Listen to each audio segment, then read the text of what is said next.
PM Shri പദ്ധതി ചർച്ച ചെയ്യാൻ LDF യോഗം ഇന്ന് ചേരും.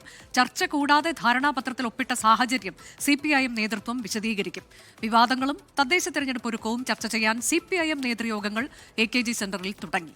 ശ്രീജിത്ത് വിശദാംശങ്ങളുമായുണ്ട്. ശ്രീജിത്ത്, ഇതിൽ ഇപ്പോൾ നമ്മൾ ഉമേഷ് പറഞ്ഞ വാർത്ത, അതായത് കേന്ദ്രത്തിന് അയക്കുന്ന കത്ത് മരവിപ്പിക്കുക, PM ശ്രീ പദ്ധതിയിൽ നിന്ന് പിന്മാറുക എന്നുള്ളതല്ല, തൽക്കാലം ആ കരാർ മരവിപ്പിക്കുക എന്നതിലേക്ക് എത്തുകയാണ്. പക്ഷേ ആ കത്ത് ഇനിയും കൈമാറിയിട്ടില്ല, അതിൽ വൈകലുണ്ടാകുന്നു. ഇന്ന് ചേരുന്ന യോഗത്തിൽ, LDF യോഗത്തിൽ ഈ കാര്യങ്ങളൊക്കെ, വിവാദമെല്ലാം കെട്ടടങ്ങിയെങ്കിലും ഏത് സാഹചര്യത്തിലാണ് ഇങ്ങനെ ഒരു ഒപ്പിടൽ ഉണ്ടായത് എന്നതുൾപ്പെടെ ചർച്ചയാകുമെന്നാണോ? അതിലേക്കാളൊക്കെ പ്രധാനം തദ്ദേശ തെരഞ്ഞെടുപ്പ് വരുന്നു എന്നുള്ളതാണല്ലോ. അപ്പോൾ എന്തൊക്കെയാണ് അജണ്ടകൾ?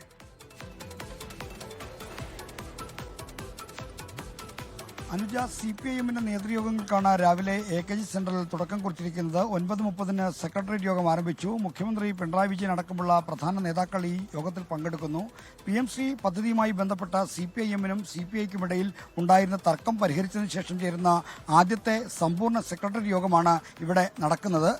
ഈ യോഗത്തിൽ ഈ തർക്കം ഉണ്ടായ സാഹചര്യം, തർക്കം തീർത്തതുമായി ബന്ധപ്പെട്ടുണ്ടായ ഒത്തുതീർപ്പ് ഫോർമുലകൾ ഒക്കെ ഒരുപക്ഷെ വിശദമായിട്ടുള്ള ചർച്ചയ്ക്ക് വിധേയമാക്കും, ഒരു അവലോകനത്തിന് വിധേയമാക്കാൻ സാധ്യതയുണ്ട്.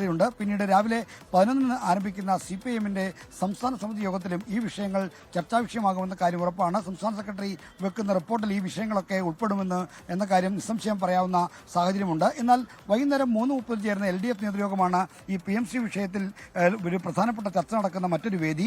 അവിടെ ഈ ധാരണാപത്രം ഏകപക്ഷീയമായി ഒപ്പിടുന്ന സാഹചര്യം എന്താണെന്ന കാര്യം CPIM നേതൃത്വം, പ്രത്യേകിച്ച് മുഖ്യമന്ത്രി തന്നെ വിശദീകരിക്കാൻ എല്ലാ സാധ്യതകളുമുണ്ട്.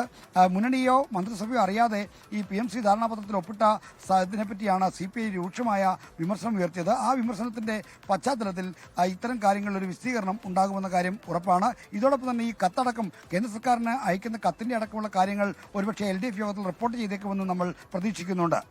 ലോകത്തെവിടെയായാലും ഏത് സമയത്തും 24 വാർത്തകളും ഓഗ്മെന്റഡ് റിയാലിറ്റി പാക്കേജുകളും എക്സ്പ്ലെയിനറുകളും വിശദമായി കാണാൻ ഞങ്ങളുടെ YouTube ചാനൽ നിങ്ങൾക്ക് സബ്സ്ക്രൈബ് ചെയ്യാം.